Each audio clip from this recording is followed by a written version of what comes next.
नाट्य शास्त्र का।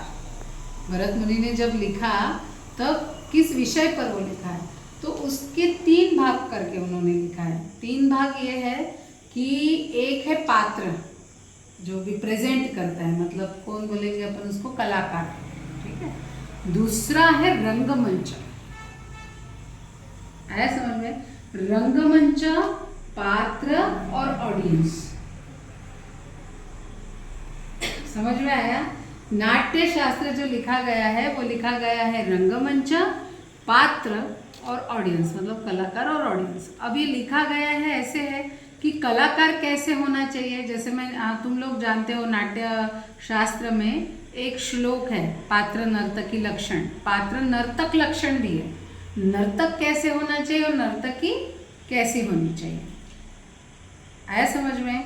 वैसे कलाकार या पात्र कैसे होना चाहिए वो भी है, ऑडियंस कैसे होने चाहिए वो भी है, रंगमंच जो है वो कैसा होना चाहिए, लाइट्स मतलब उसका जो टेक्निकल पार्ट है वो कैसा होना चाहिए, कितने बाय कितने का होना चाहिए, लाइट्स कैसे होने चाहिए, बैठक व्यवस्था जो सिटिंग अरेंजमेंट है वो कैसी होनी चाहिए, आया समझ में?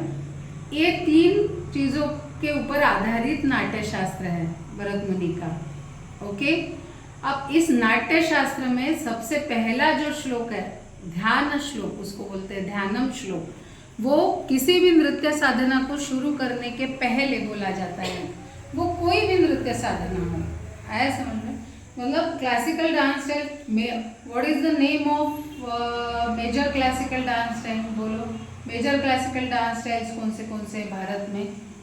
एक है भरतनाट्यम जो पुरातन प्राचीन कला है, सबसे पहले आता है भरतनाट्यम, उसके बाद आता है जो तमिलनाडु से बिलोंग करता है, साउथ इंडिया से। दूसरा जो आता है वो आता है कथक जो उत्तर प्रदेश का है। इसमें जो उपयोग होता है मैं तुम्हें कई बार बताती हूँ, इसमें जो काव्य रचना या जो भी लिटरेचर यूज हुआ है वो सब यूज हुआ है हिंदी भाषा से या फिर ब्रज भाषा, है ना? हाँ, वो ब्रज भाषा से बंसुरी उलझ गई सावले के लट पर, वो जो रिदमेटिक, जैसे हम लोग अभी तुम लोग रैम्प बोलते हैं, क्या बोलते हैं उसको?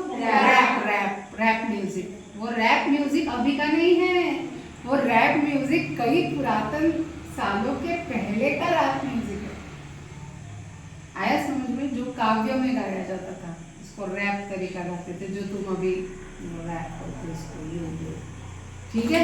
तो वो अभी का नहीं है, वो काफी पुराना है, उसको तो अभी किया है उन्होंने मॉडिफाइड, ठीक है? क्लियर?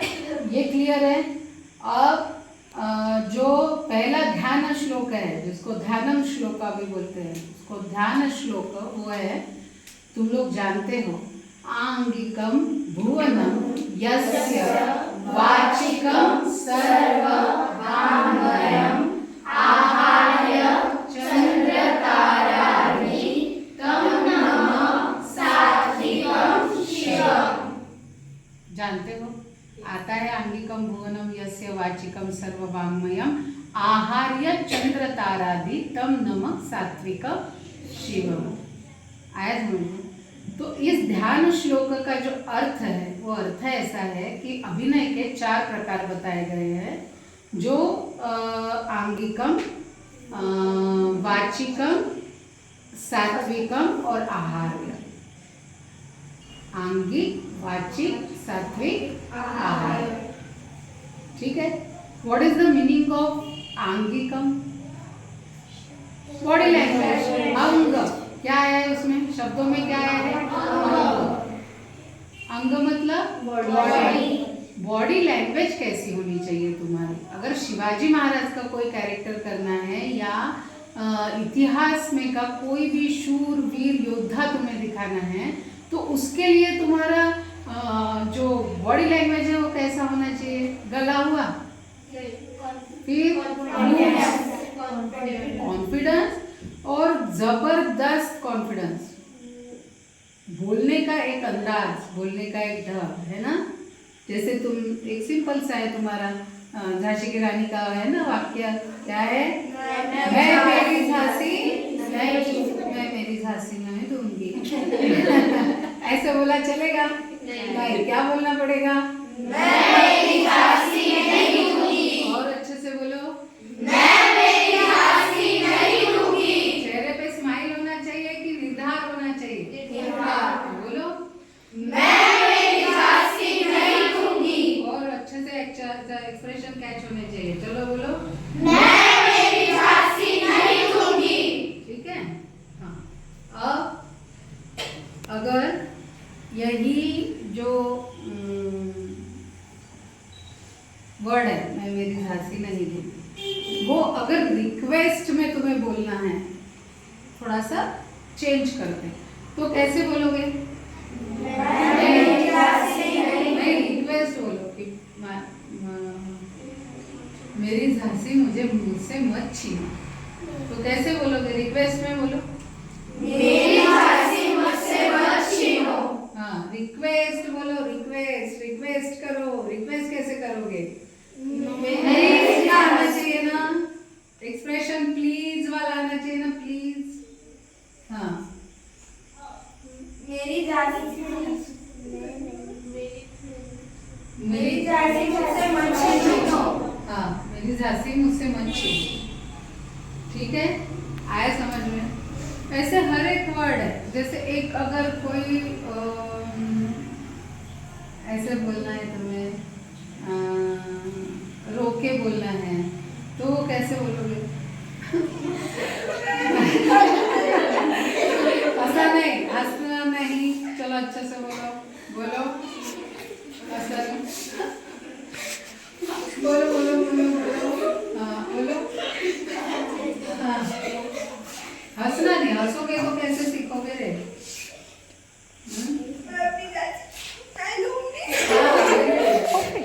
Perfect.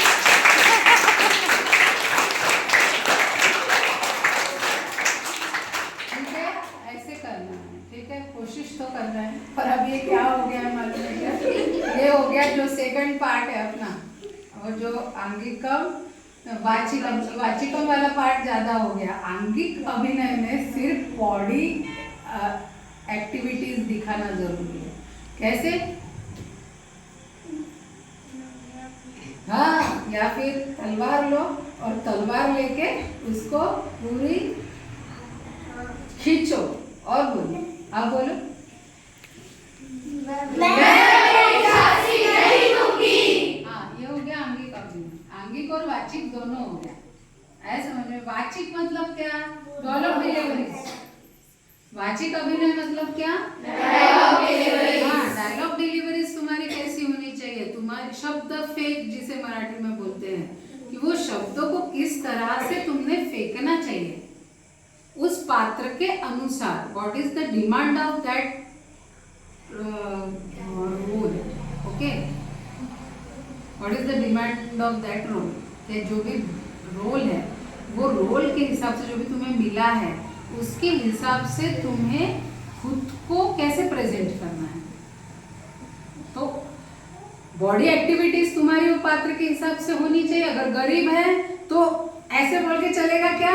नहीं चलेगा भैया, गरीब है तो गरीब दिखाना पड़ेगा। वो तुम्हारी बॉडी लैंग्वेज से भी दिखना चाहिए। उसका चेहरा थोड़ा घबराया हुआ, सहमा सा और ऐसा दिखना चाहिए। और जिसको जब गरीब है कोई और उसका तुम्हें डायलॉग डिलीवरी करना है, कोई लाचार है ना, कोई बेबस है, उसका डायलॉग डिलीवरी अगर करना है तो उसके डायलॉग में कॉन्फिडेंस रहेगा क्या? एटीट्यूड रहेगा क्या? नहीं रहेगा। वो बेचारा बेबस है। आया समझ में? वो असहाय है। तो असहाय का जो असहाय पात्र बताया है, उसका डायलॉग डिलीवरी वही हिसाब से रहेगा। खुश है, बहुत ज़्यादा खुश है, तो बॉडी एक्टिविटीज भी वैसी रहेगी, खुशी वाली, और डायलॉग डिलीवरीज भी वही रहेगी। आंगिकम, वाचिकम, सात्विकम। ठीक है। अब सात्विक अभिनय मतलब तुम्हारे एक्सप्रेशंस। सात्विका, what is the meaning of सात्विका? एक्सप्रेशंस तुम्हारे अच्छे आने चाहिए। बराबर है? खुशी है तो खुशी वाली,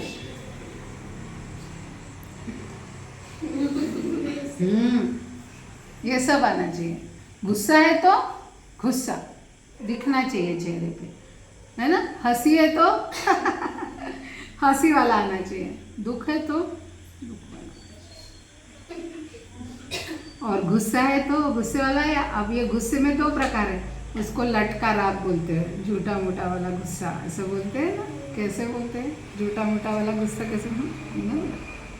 आम्ही बोलते तुमच्याशी ऐसा होता है ना? मी नाही बोलत, मला नाही बोलायचं तुमच्याशी, ऐसा होता है ना. और एक होता है मला बोलायचं नाही, मी बोलणार नाही अजिबात, हा राग आहे. ओके, दोन प्रकार आहे. आलं लक्षात? हसायचं आहे खूप खळखळून एखादा त्याचा स्माईल येतं, पण खूप आनंद झाला, अरे बापरे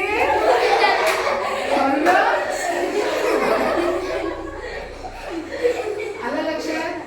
म्हणजे त्याच्यामध्ये पण हॅपीनेसमध्ये पण प्रकार आहे, हॅपीनेसमध्ये पण प्रकार आहे. आलं लक्षात?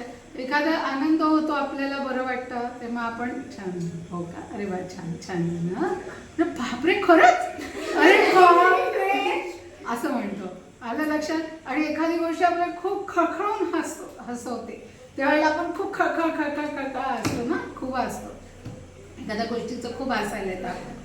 आलं लक्षात? तर हे प्रत्येक पात्रामध्ये एखादं अभिनय अशा प्रकारचा असू शकतो किंवा एखादं पात्र अशा प्रकारचं असू शकतं की ज्याच्यामध्ये ना तुम्हाला हसता हसता रडायचं. एखादा शॉक लागला आहे एखाद्या व्यक्तीला, कोणत्या तरी प्रसंगामुळे त्याला शॉक लागला आहे आणि तो मध्येच हसतोय, मध्येच रडतोय, असं पण करावं लागतं. आलं लक्षात? हे सगळं तुम्हाला जमलं पाहिजे केव्हा? जेव्हा तुम्हाला हे चारही अभिनयाचे जे प्रकार आहे हे क्लिअर असतील.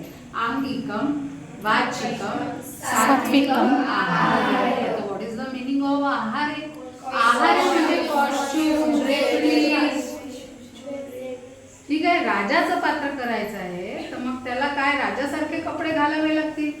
शिवाजी महाराज आहेत, मग शिवाजी महाराजांना काय घालावं लागेल? त्यांचं जिरेटोप असेल, त्यांचा अंगरखा असेल, त्यांची तलवार असेल, जे काही शिवाजी महाराजांना जर उभं करायचं आहे तर त्याला आवश्यक असणारे सगळे ऑर्नामेंट्स आणि कॉस्ट्यूम तुम्हाला आवश्यक राहते.